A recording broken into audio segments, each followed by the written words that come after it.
Buonasera a tutti. Bonne nuit, buenas noches, bonsoir, guten Abend, and a very good evening, good afternoon, and good morning, wherever you're joining us. Well, this is great. Quick story for those of you who may not know. Back in World War One, some Native Americans were asked to do some message sending, and they did that. Pretty much everybody forgot about it. And in World War Two, someone remembered that and said, hey, we should do this again. Why? Because the Japanese broke the code for all the messages that were going back and forth in English. So they had a bunch of folks from the Diné, in English, usually people say Navajo, and they trained them up and took them out to the Pacific. And each one of them had a Marine assigned to take care of him. They would send messages back and forth, and they were known as code talkers. And I mentioned in a post there was a good movie with Adam Beach, who's Native American, and Nicolas Cage called Wind Talkers. It's a really good movie, fairly close to the truth. Back in the day, a friend of mine from Vegas and myself, we were all asked to, I was asked to produce a show as a fundraiser up on the Dune Reservation, and that was some show. We actually raised, would you believe, in one night, $30,000. I mean, it's just unbelievable. One of the things over there on Window Rock in Arizona on the res is a huge statue of the Navajo Dine code talker. And the idea came to me for this show that we just call it BookTalkers, because that's where I got the inspiration from. And it kind of fitted neatly because that's what we do. We have people talking about their books. Or if somebody ever wants to come on and say, hey, I'd like to come on the show and talk about a favorite magic book of mine or one or two, sure, that we can do that. It's book talkers. That's what it is. Anyhow, let's get to the main event, as they say. Who is our guest? Well, by now you know. Many of you know him. He is a certified member of Association Magiciens Internationaux. He is a member of the Society of American Magicians, a member of the International Brotherhood of Magicians, and the Magic Circle, where, like myself and one or two folks here, he's actually lectured. And it's quite a big deal to lecture at the Magic Circle, I can tell you. I was quite thrilled myself. It's quite an honor. So that gives you some kind of idea of his background. So that's who he is. He's a remarkably nice guy. He sent me $50 to say that, so I guess I ought to say it. So, ladies and gentlemen, would you please welcome our guest for today, Tommy Burnett? There he is. Yes. Hello. Hey, good to see you, Tommy. How are you, sir? I'm really good. Thank you. Did you survive the snows and blizzards of Yeah, New York? it was pretty bad. But Yeah, no, no, I saw I that, man. did Yeah. survive. Yeah. We had I about we had about a foot and a half of snow like uh-huh. overnight, and it just shut down the whole city for a day or two. But I survived. Um and now the snow is gone, but apparently we're having another being hit again. Yeah, I heard, yeah. Yeah, but it won't be so bad. It I was should be. talking to I was talking to a couple of pals there, and they were saying, yeah, you guys are kind of just about getting rid of one, and then there's another one on its way. Yeah. Yeah, it's good. Well, Tommy, I'll tell you what I want to do. Tommy, let's get started by talking about books, specifically yours. Yeah, which is why you're here. It's an unusual book in this sense, that it doesn't actually have anything of how to the It has effects. a feel, but not really. Yeah, Yeah. not really. Yeah. It's more what I call personally, Mike Vincent, John O'Riordan, and others like us prefer. in magic. Pretty much anybody can do an effect or do a trick, but Right. there are many other things to it that are important, and you cover a lot of them in this book. So I'm very grateful that we managed to get the schedules together, that you could come on Yeah. here and talk about it, because the book contains what I consider to be some excellent, excellent, excellent things to do with the performance of magic. It doesn't matter if it's a walk around with close up for two or three people, if you're a hobbyist, somewhere in between, or a pro, or whatever. It's literally the performance of magic and Yeah. all the different things that make up that performance before you even actually do something. Yeah. Yeah. Yeah. So I think the best way, if that's okay by you, Tommy, is if you just like, maybe you can't do the whole book, obviously, but if you can just kind of highlight a few Page things and we can talk about those, if that's all right. Yeah. page one.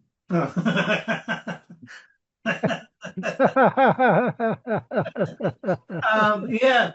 So it's written from the perspective of a mentalist, but it's really about magic. I mean, mentalism is a branch of magic. So if even if you haven't done any mentalism at all, it's still going to be. I've had people write to me and saying I'm keeping this in my bookshelf as a reference tool because there's so much in there. And to be fair, I've gone back to it myself and I wrote the damn thing. So um, um, yeah, where would you like me to begin, or should I just begin on my own? Um, One of my pet peeves in magic and mentalism is hearing people say you have to be, you have to look natural. And the reason why it's a pet peeve is what is natural? Is it natural for you? Or is it natural for me? Or is it natural for everyone? And I feel like the people who say that don't really understand what they're saying. They're just saying it to sound like they know what they're saying. Um, but to me, being natural should be it should be about myself. It should look like my normal actions. So in other words, if I'm doing a coin effect, for example, and there's one flight that appears different from all the other ones, it's a red flag. And really, that's all being natural should be. And it's the same. Oh, by the way, before I continue, um, you probably noticed I have a speech impediment, and that's because I was born with cerebral palsy.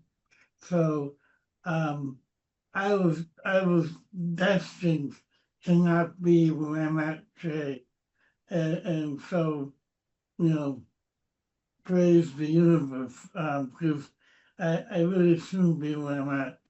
Um, Even though in my head I feel like I should be further along, but I'm very grateful to be where I'm at. Um, so being natural does not mean that necessarily, it shouldn't necessarily mean that you're being overly cautious in your movement. It really means, in my opinion, to almost not care about the movement. Because when you care about it, people pick up on that, and people pick up on the nervousness behind that. So it's really about, I mean, I'm not saying don't put in the work, don't put in the practice, but the end result should feel normal and natural. And the only way you can do that is by by forgetting about it and have it become second nature. You discussed that in some length, I know, at that on in the book, Yeah. and basically, what can I say? I mean, I'm like 1,000% agree with that. There is natural, like you and I are right now. This is who we are. Mm-hmm. We chat, we hang out, we have a drink together or whatever. And then Yeah. there's the performer. And if a performer uses some of his own personality Mm-hmm. to become the performing persona, well, in my book, that's okay too. Yeah, absolutely. That's okay too, Yeah. because I was taught by my mentors, nobody wants to pay to see you being natural. They're not interested, Right. right? They want to see you perform, whether you're doing mentalism or magic. Essentially, they're both the same things in a slightly different art. It's like Yeah. dancing. There's ballet dancing and then there's hip hop, Right. but the dancing. That's it. Yeah, Mm. I think there's a very good points that you've raised. And speaking of mentors, a very good friend that I address as brother, and he's very kindly been on shows I've produced in the past, etc. And a man who is a brilliant musician Yeah. and, for want of a better term, mentalist, and a brilliant creative mind, was like, in my case, mentors became dear friends. He is a dear friend. He is your mentor, was your mentor, still is your mentor, and that's dear Kenton Nepper. Yeah. Yep. Yep. Yeah. Um, And yeah, he will always be my mentor, but he's more of a friend and a peer now. yeah. Uh, I don't claim to know as much as he does, but he looks at me as a peer, so I can't I can't deny that anymore. Yeah.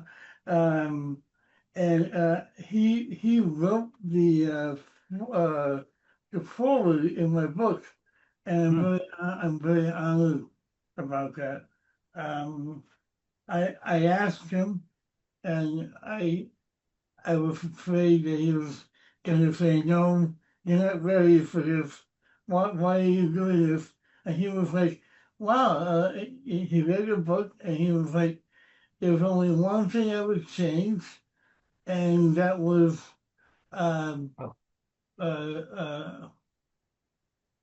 what was it that he wanted me? Oh, yeah, about framing and labeling, which I did change. Um, but yeah, we've been friends for 15 years now, and our relationship has uh, changed, metamorphosized. He's seen me grow from a decent performer with with a number of trepidations um, to becoming who I am now, who is somebody who is uh, capable of writing a book that is. I mean, if nothing else happens in my life, I'm very satisfied where I'm at now. Um, I've always wanted to be able to say that I've written a book um, that uh, people really like, and I feel like I've done that. So well, uh, you have, because that book is available in soft cover and hardcover. yeah, And I'm going to ask you at some stage. In fact, now would be a good time if you could put the link up in. Well, people could either go to Magic Taboo, which is your yeah, website, If Yeah. you put the link up for the book, that would be great. And I mean, that comes up on the screen even better. If you can do that in chat, it should do, You I guess. do Uh, it. okay, if you can't do it straight away, don't worry about it. We can do it afterwards. No, it's fine. I'll do it right now. Okay, Um, I'm told by people who don't know as much as you, because you're the man who knows too much. yeah, but not everything. I'm told by people who don't know as much as you Yeah. that you do a very good impersonation of a grandfather clock. Yeah. What on earth are you talking about, Anthony? I am talking about your work with pendulums. You do some remarkable Yeah. things with pendulums, don't you? How did all that come about? Well, most of what I do now goes back to getting up, and I have no problem saying getting is a god in this field. Hmm. Um, but it's really because of him that I got into pendulums. I'm more of a key guy. Yeah, I heard that about you, that if people Yeah, get locked out in New York, they give you a call. yeah, But you've done some remarkable work on keys. I know that. They're just amazing. When I say remarkable work, I mean you are to keys what our fellow AMI certified member Hal Saxon is to sonatas and thumb tips. Tommy Burnett. Oh yeah, keys. Uh, yeah, Thumb tips. Yeah, Hal Saxon. An acknowledged expert on that. So yeah, that again, keys. I like them because keys are very handy to carry around, mm-hmm, as is a pendulum, which you can make up on the spot. Uh, I, I don't really want to do this, but I will. Let me see if I can bring myself up on the screen to show it.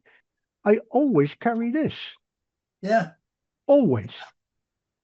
I never have problems with it at airports, and yeah. It has a haunted key. Yeah, yeah, you know, and I have a whole story about it. And you get those situations where people come up. Doesn't matter if you're a hobbyist or whatever. If you, oh yeah, can you do something? You politely refuse three times, and then if they insist, you do it. And then I realized, thanks to you, that I can take all these off and still keep the key on and use it as a pendulum. mm-hmm, mm-hmm. So I've got, if you like, four effects there. Yeah, I know I've only talked about two, but this is about your book, not about my effects.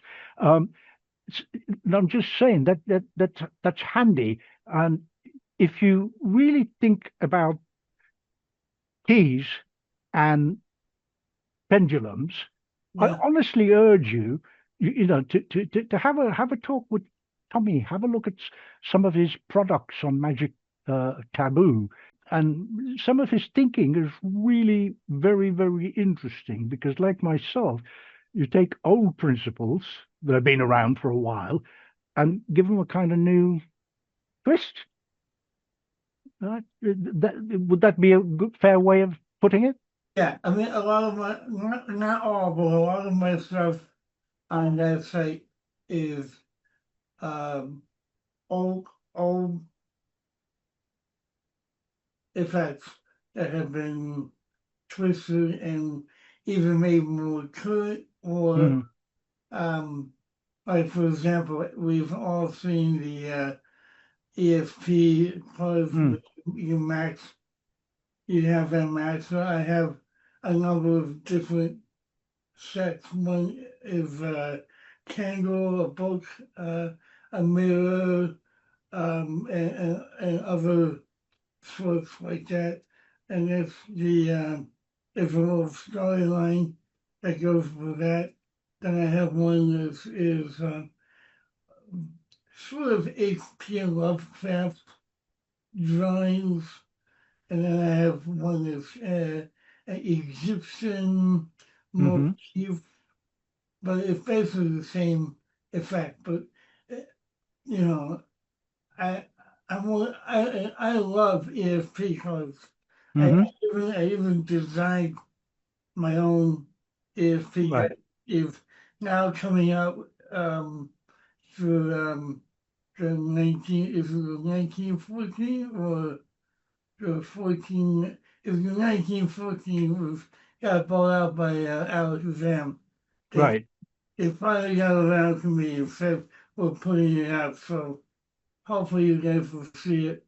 Um, and it's a mug deck, and it's a very unique mug deck. And I've shown it around to hundreds of people at Blackpool a few years back, and nobody could spot the mugs until I pointed them out, and they were like, "Oh, that's genius." And I was like, "Okay, I'll take that." Uh, Yeah. Yeah. but I have a couple of other books on the site and a book test called the Mark Twain book test, which has Mm. 4 books of Mark Twain. Each one has a completely different gaff, so you can either buy them individually or you can buy the whole set and save like $100, I think. Um, but yeah, uh,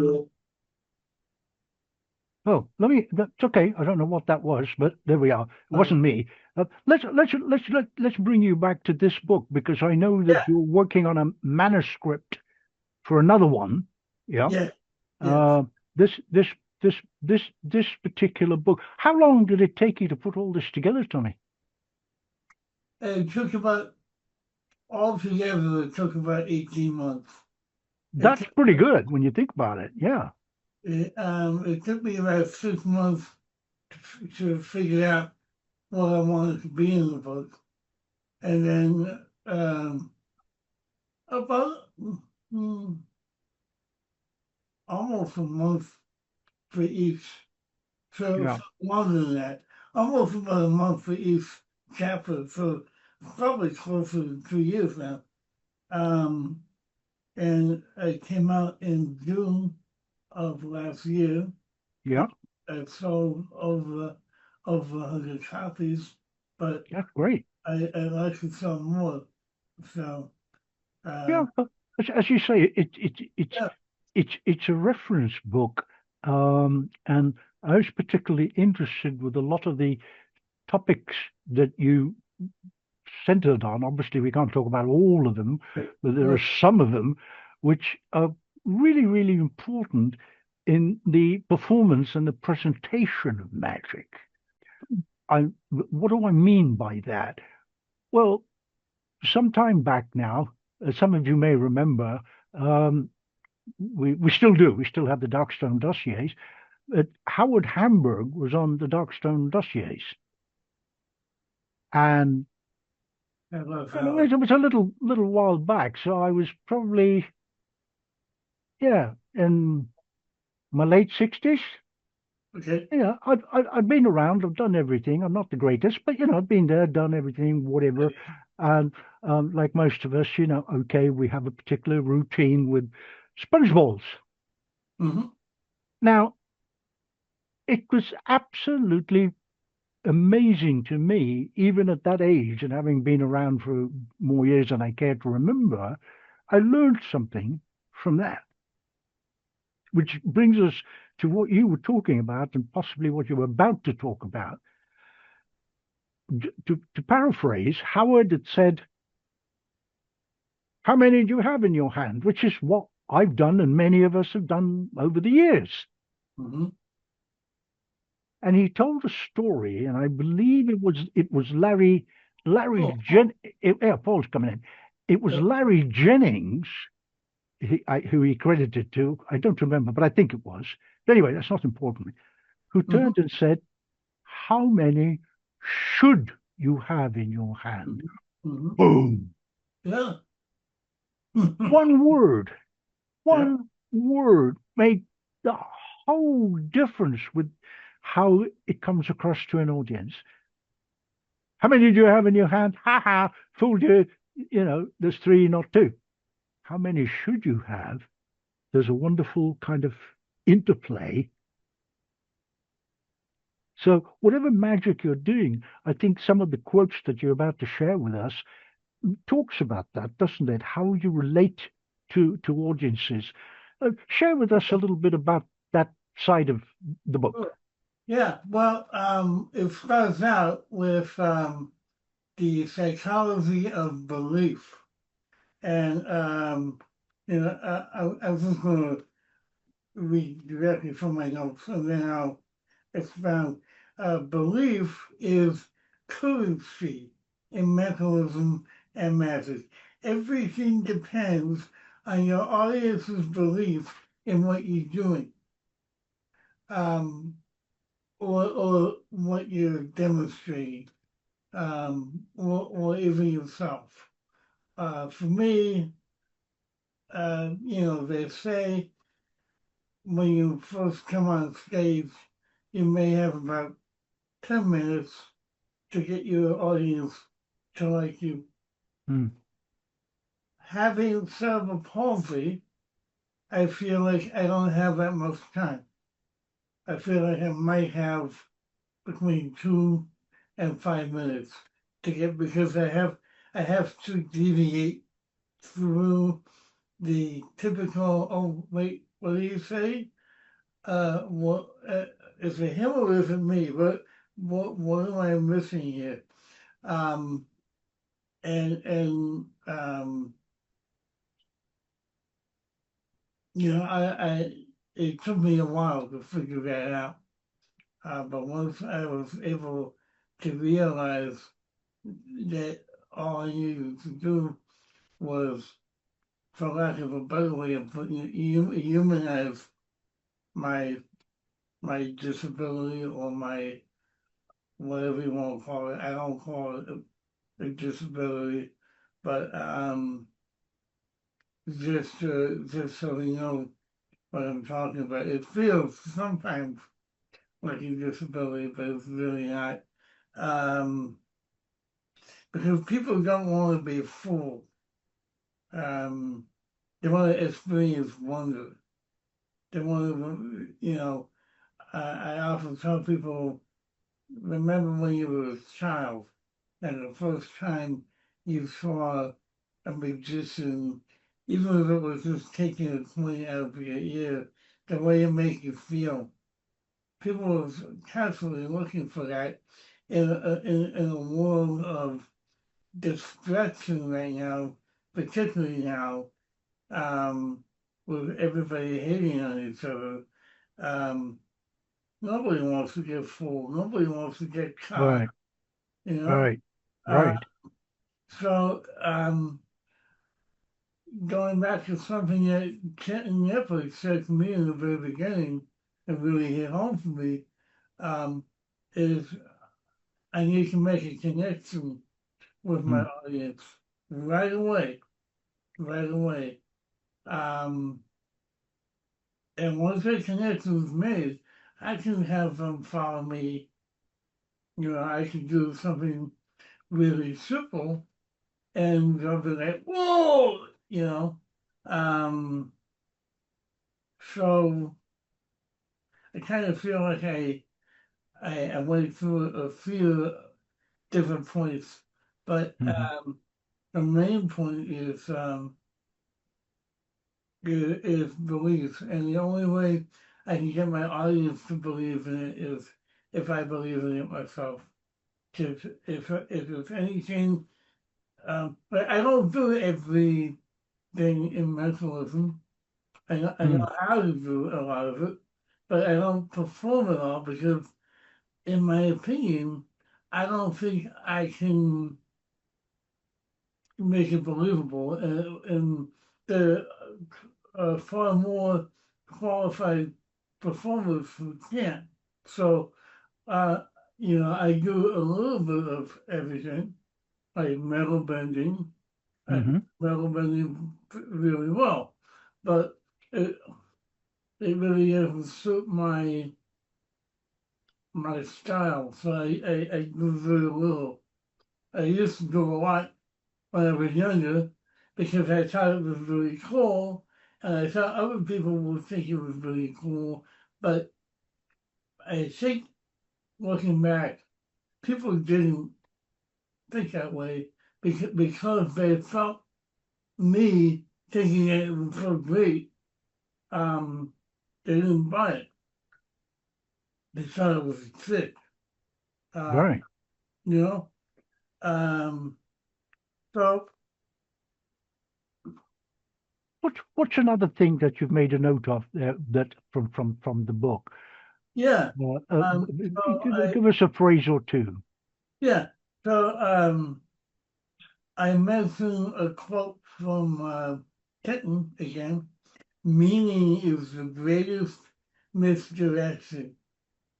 And I think I go on to say that most people don't think that you need misdirection in Hmm. capitalism, but you do. It's You not, do, yes, you do. it's not the same kind of necessarily the same kind of misdirection, um, trying to hide a slight, but Hmm. is sometimes it is, but a lot of the time it's more of a way of getting people to forget something that happened that isn't. You don't want them to have it be in the forefront of their mind. So, Right. um, uh, actually, before I forget, I really want to talk about um, something that's been bugging me lately. The word deception does not belong in mentalism at all. I often hear, I'm a deceptionist. I'm a liar. I'm a, you Hmm. know, and again, nobody wants to be deceived. Nobody, Right. you know, and these people are announcing it on stage. Yeah, I'm going to deceive you. And if that, okay, that might work for somebody like Penn and Teller, but it's not going to work for the average magician, you know. Um, I mean, Penn and Teller spent their whole career, um, not only saying that they were deceiving, but also um, doing the opposite. So um, um, you have to craft a complete experience where the method doesn't matter because the meaning dominates the method. Oh, wow. How wonderful is that? The message doesn't matter, but the meaning dominates. Yeah, Wow. yeah. That's really cool. Um, that's one of my favorite quotes. Yeah. Um, here's another quote. Originality in mentalism doesn't always mean inventing something new. It means making what does already exist unmistakably your own. Right. Um, and I talk about that in the chapter of creating your own character. Hmm. Because a lot of magicians have created characters, but um, I think more mentalists should at least think about what Hmm. character they're portraying. It doesn't have to be like my good friend Buddy August, who plays a wizard, Hmm. right? Um, but there are different types of mind readers, or Yes. um, uh, Colin Cloud doesn't even go there. He's Yep. a forensic mind reader, which is fine. I can't, yeah, I don't want to get into that, but yeah, it's fine. But personally, um, I'm a mind reader. I can't read everything, but what I pick up, that's what I can reveal. Um, and I don't I don't bother with what's the word now? I don't bother saying, what I do isn't illusion. Because you're paying me to do theater, so Right. it's what it is. You know, Right. uh, Right. I don't. Disclaimer. That was the word. Yeah. I don't make claims of being effective, but I don't make claims that I'm not one either. So, you make up your own mind. Now, I'm not gonna come up to you after the show and say, yeah, your dead grandma is talking to me and saying, they want you to give me $5,000, Oh, yeah. uh, like some people, um, but I'm kind of going off topic. I think this is, you've touched yet again on something so good. Obviously, you've elaborated this in the book. Uh, we cannot and should not be perceived as deceivers. Yeah, We should take, sometimes we're not intentionally putting out something, but people perceive us as a deceiver. And then I think there's something wrong with that performance, in my yeah, view. Right? yeah, Uh, when I talk to my students or whatever, mentoring people, said, look, that's kind of important. Don't do something, as you were saying earlier. Yeah, that's a great effect. I'm going to do that. If it doesn't suit the performing character, just don't do it. It it it it, yeah, yeah. it just doesn't work. It just Mm. doesn't work. So there are so many examples. So I think the deception part, the actual meaning of the word in the dictionary, whichever one you're looking at, of Collins and Oxford, Funk and Wagnalls, whatever, there's a defined meaning for it. But I would go as far as saying the deception is part of our art, and it is similar to a painter painting a tree. Yeah. If Mhm. you put someone in front of a painting of a tree or take a photograph and say, what is that? They say, it's a tree. Well, it's Mhm. not. It's a photograph or it's a Yeah, painting. yeah, There's a bit of deception going on, but that deception, to my way of thinking, and I know a few other folks share this view, mhm. it's how we get people to perceive. And obviously, yes, we're gonna deceive them sometimes. It is deception using a sonata, Yeah, yeah, without any shadow of a doubt. In the yeah, strictest definition yeah, of the word, yeah, you're deceiving somebody. Well, yeah, so's a dustpan. I yeah, mean, yeah, it sure. opens, it closes, it goes on fire, and the two doves come out. Um, Yeah. but I think, as you were rightly pointing out, and you've done this in your book, there is a methodology to this deception. Mm-hmm. Mm-hmm. Yeah. Yeah. I mean, obviously, there has to be some sort of trickery involved. Um, but I think it's the way you go about it. Um, Well, I think so. Yeah, mm, because you were saying earlier on, he's gone now. Respect R.I.P. I mean, he was a very dear family friend. Helped my son a lot in the early days. And Carol, his widow, is still a very good friend. And that's dear Dan Garrett. Now he had three different characters that he performed yeah. as. Yeah. Three totally different characters, and Yeah. that's what gave me the idea of doing three different characters. Mm-hmm. And now people say, well, I don't know, should I do that? And I'm kind of like, well, why wouldn't you? Because there is a very good business reason for it. Mm-hmm. Because if someone's booking you for something, you can suggest to them, look, you've got at least two different acts.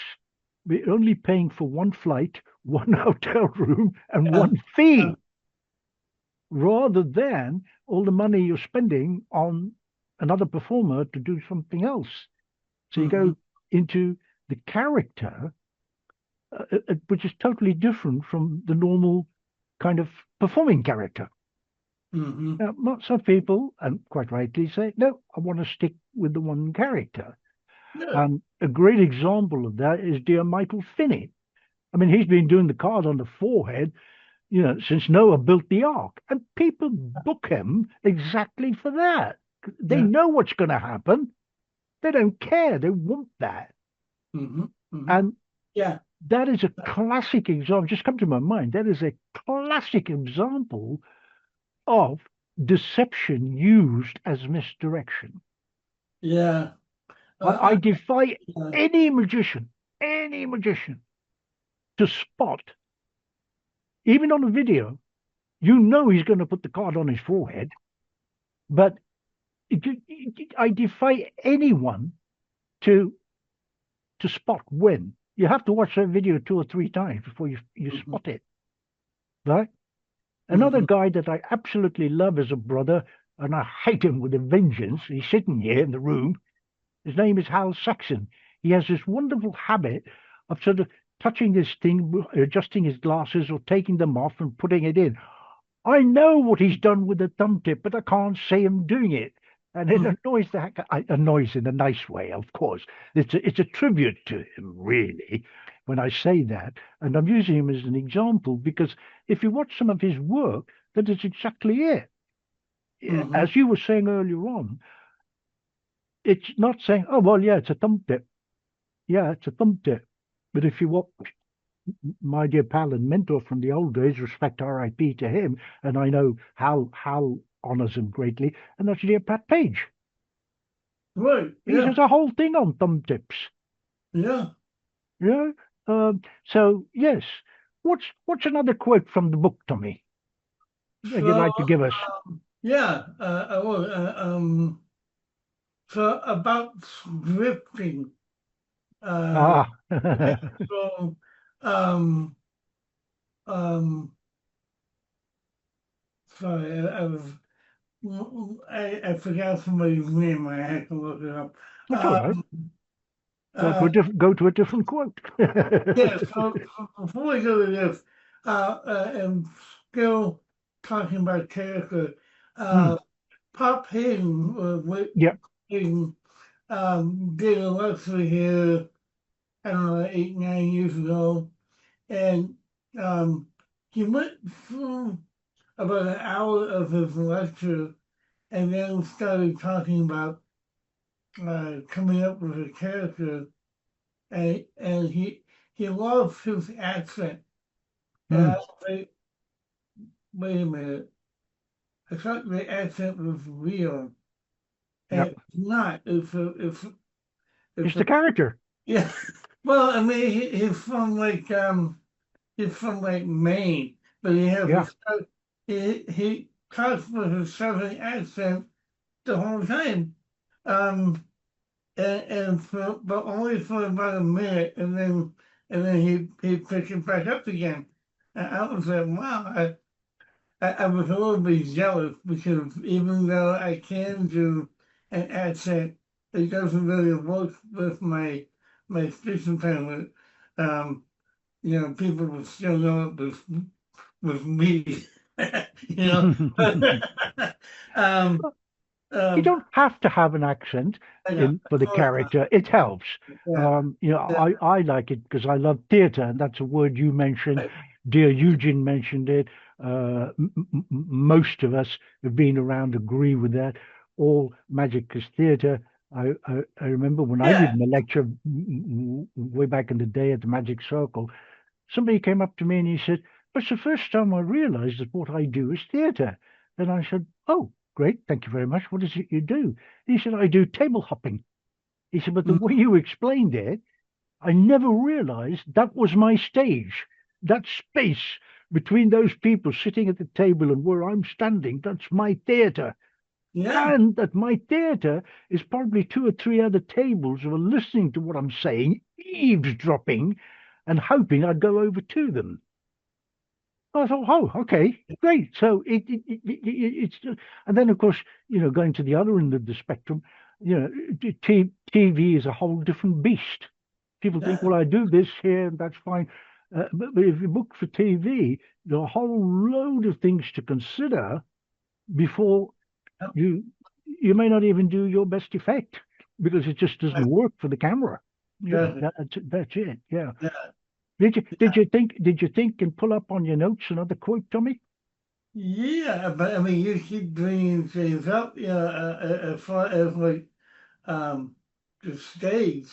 The Mm, stage is my home. So mm, when I invite somebody on stage, I'm inviting them into my home, into my space. So I don't bring them up and treat them like a prop. You know, right. I treat them with respect and treat them like a human being, and that's why people call me back because I've seen top people bring people up on stage and then turn away from them, and the people are like, well, what am I supposed to do now? You know, Yeah, I know. Yeah. yeah, Terrible. yeah, Terrible. I hate yeah. that. Yeah. So let's see. Okay. Um, let's talk about framing versus labeling, and this is Mm, an idea that I got from. It's not original. I got it from Kenton Nepper, hmm but he gave me permission to talk about it properly, Right. Right. um, because you can put a frame on anything. So let's say I'll use his example, the Mona Lisa. You can put a frame around it, and it makes it look nice, but it doesn't say anything about the picture. Whereas Right. if you put a label on it, uh, lady, lady who just farted, Yes. right? Then you immediately know what's going on in the picture. And so that was a bad example, but um, by the way, he's just written a new book about labeling this. Yeah. Okay, so um, uh, I guess the last quote I have is about scripting. Your script is your spell.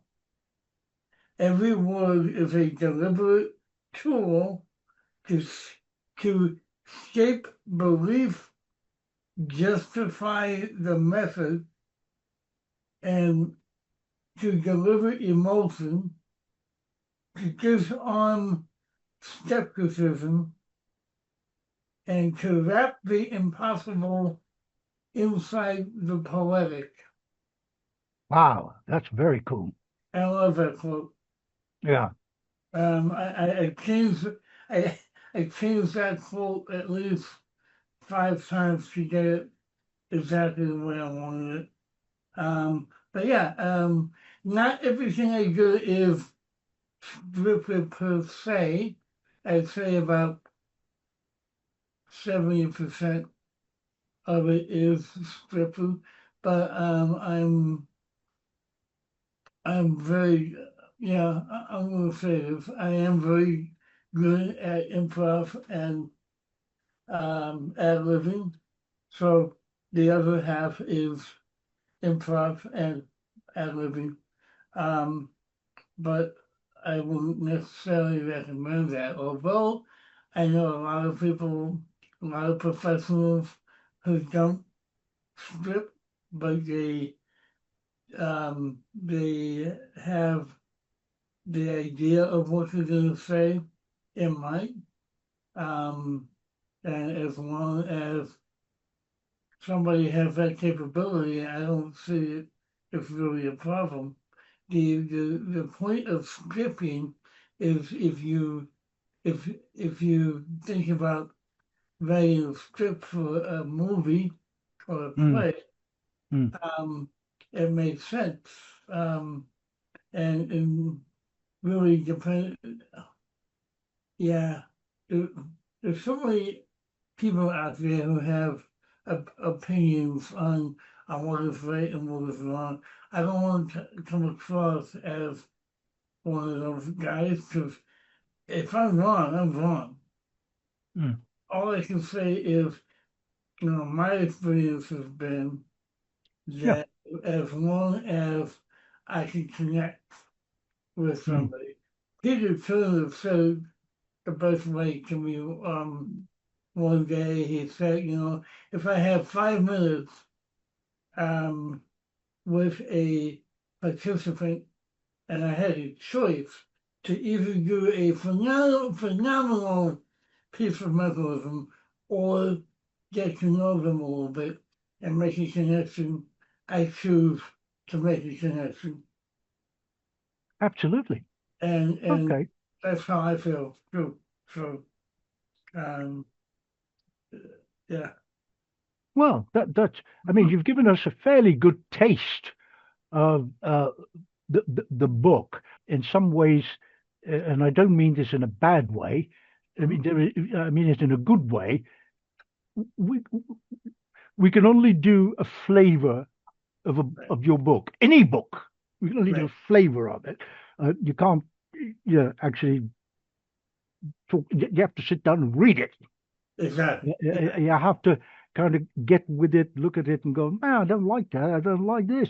No, I don't agree with this, and I don't agree with that. And hey ho, 6 months down the line, you might go, well, I don't know. He did have a point after all. I do agree with it. I didn't the first time, but no.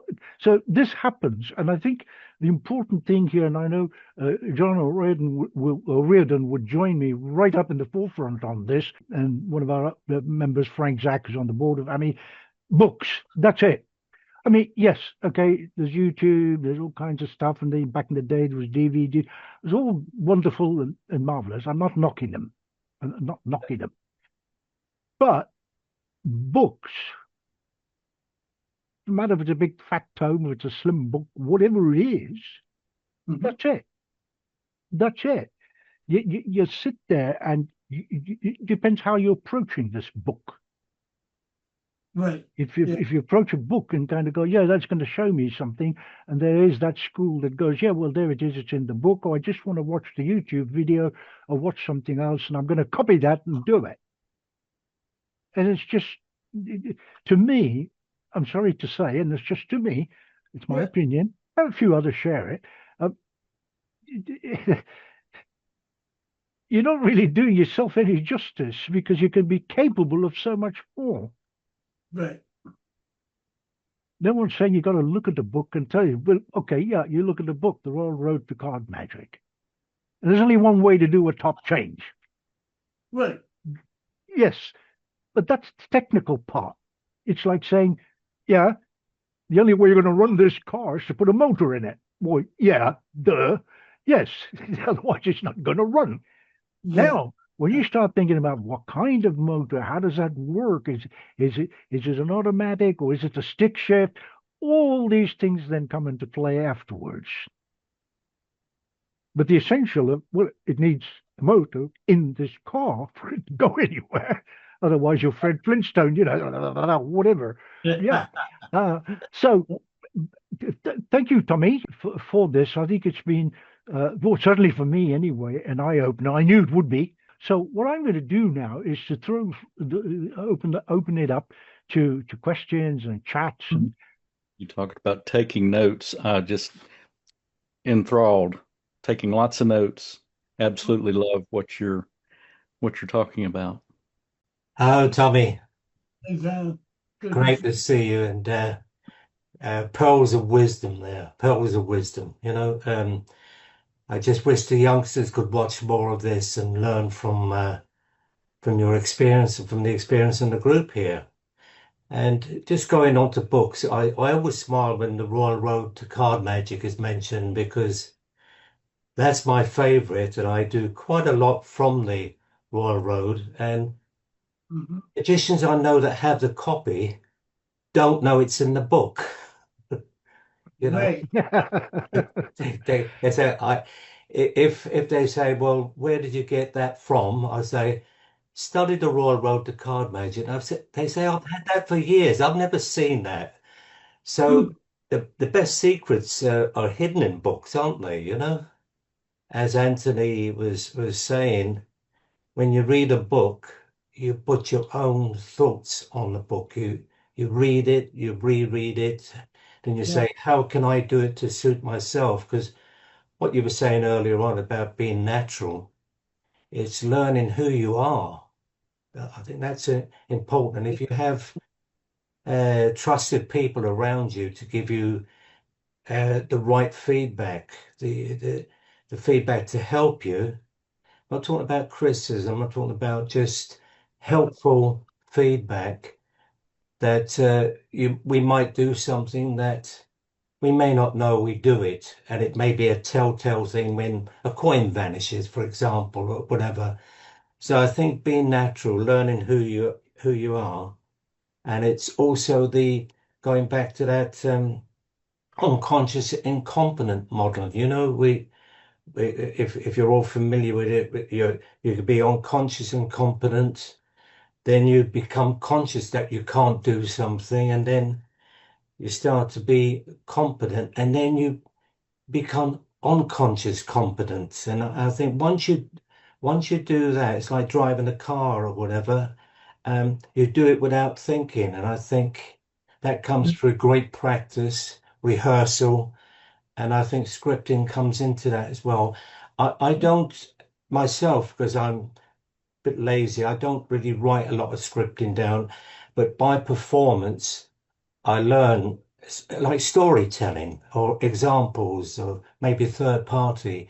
And a lot of my information has come from the people I've performed to. And I think that's nice. I'll take a note of that Yeah. and I'll use that, you know.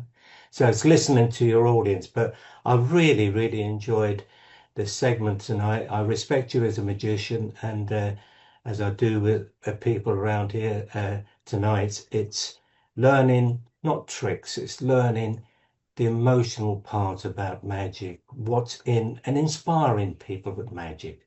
Great. Yeah. So thank you very much, Tommy. Thank you. Thank you. Thank you, John. We've got Eamon here. Let's see if I can bring him up. Oh, hi there. Nice to meet you, Tommy. You too. And thanks. And I always enjoy the posts that you put up. And well done being a member of the Magic Circle and the lecture and stuff. And yeah, you said a lot of things tonight that made me think, and it kind of opened my eyes a little bit. And the type of magic that you do as well. Do you recommend having other hobbies that you can combine with magic to make it more unique? Do you think that's a good thing, or like drama, for example, or? Yeah, a friend of mine, Mark Salem, once told me,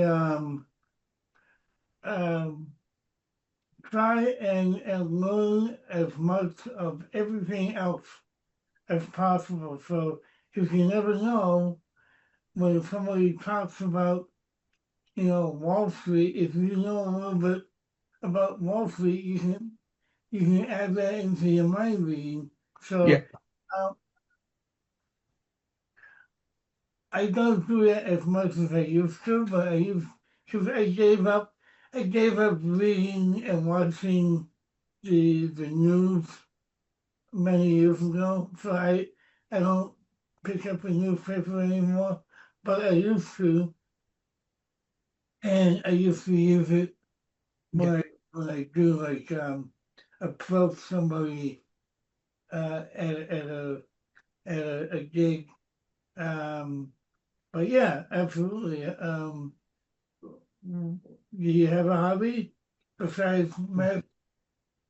I do amateur dramatics, so that's done me a lot of good for confidence and stuff. The being in front of an audience and doing dramatics and stuff. So I've noticed that carries through to other areas of my life. I've noticed that as well. So you no longer get as nervous as much as what I did before I joined that. So that's, if you can combine, it feels like you're putting on a performance, but you've got a pack of cards or maybe a handkerchief, and you think you're making it bigger than, because of what I've read with the drama, it's made me think like that. So it's helped me that way. Oh, sure it has. I every now and then I take an improv class. And that helps me out a lot. Because I don't want to say it forces me, but it puts me in a situation where I need to be in agreement with somebody else, Mm. if Yeah. that makes sense. Because again, my experience, my opinion, when I'm doing my reading,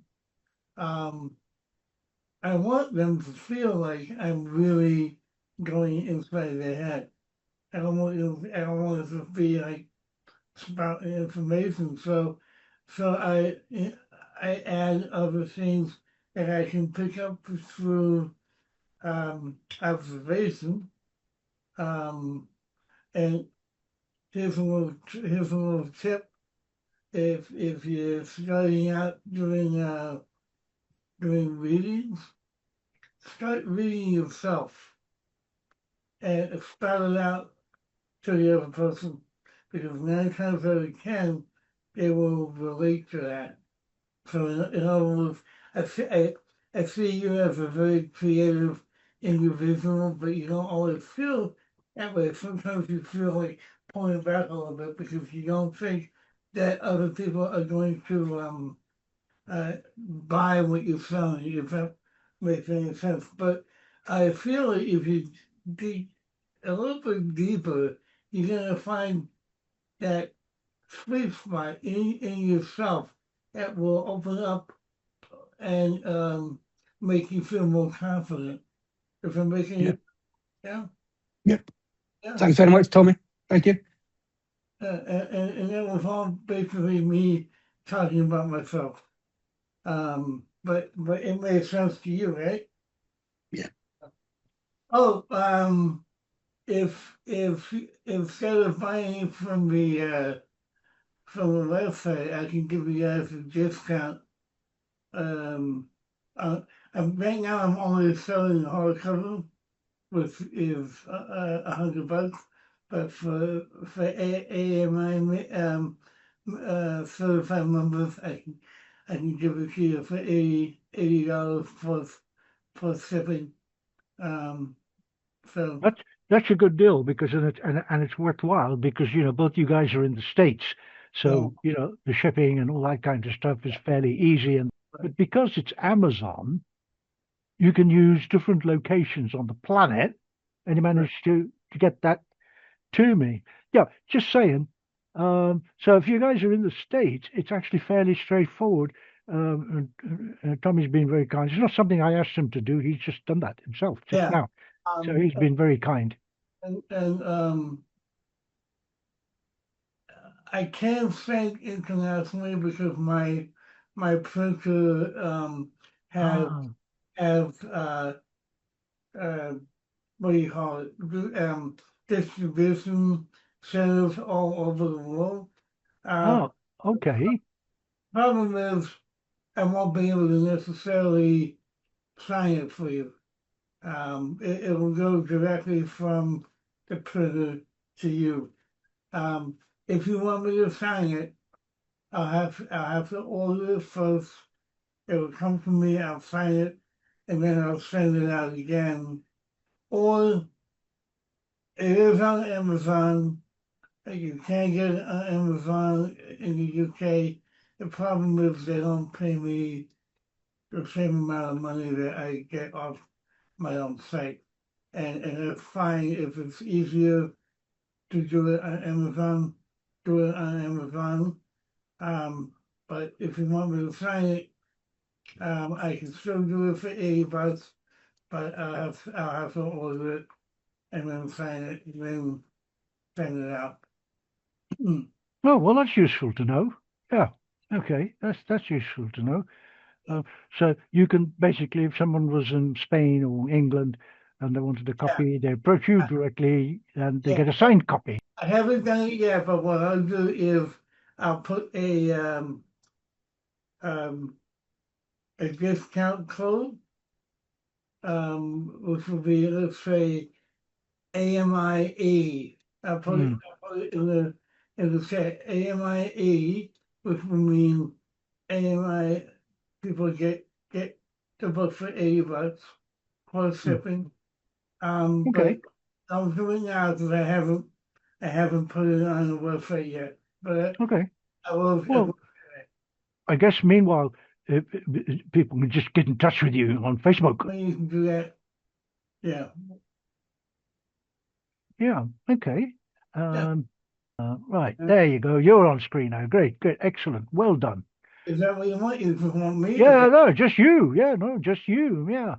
So, okay. I mean, we have a great author as well with us. For those of you who may not know, Kathleen Hawkins down in Texas. Yes, you has written some excellent books. One of them an international bestseller, not necessarily on magic, but they're good books. Yeah. They're good Right. books. I'm particularly Yeah. fond of her one. She's very kindly also contributed to this one, which is our AMI book. I don't know if you can see it. Can you? Can you see me now? Probably not. Now Uh, we can. oh yeah, there you go. Well done, Tommy. Thank you. Magical meditations. So that's pretty cool. She was very kind. Everybody in here just been kind when I asked them, would you be so kind? And there's some good stuff. I mean, some really good stuff in there. And the fun part was none of the 13 contributors, well, none of the 12 contributors knew what the other one has contributed till the book was published. I mean, obviously, I had to make sure, and there were no clashes. Well, let's see if there's anybody else around who wants to chat. I'm just trying to see who's here. Well, I think we're coming up to that time. Thank you all for being here and attending. For those of you who are watching this clip, I'm sure you're going to take away, if not one, certainly a few things from it. And of course, our thanks to dear Tommy Burnett, who's just been marvelous taking the time. Oh, thank you. Yeah, okay, there you go. All right. Oh, James says thank you. Yeah, you're very welcome, James. Wish you all a wonderful weekend. And make a note, I'll be posting more about it, both on the AMI certified members secret exclusive group and certainly on the more private AMI as well, about Tobias Beckwith on the Darkstone Dossiers middle of next month. I think we'll give the last final words, as they say, to dear Tommy. Get my book. Yeah, no, well, go ahead. Yeah, get your book. Hold it up. Let people can have a good look at it. Because you've held it up a few times, but we didn't get a good look. There it is. Yeah. Ah, that's it. It's not bouncing off the light. There we are. Yeah.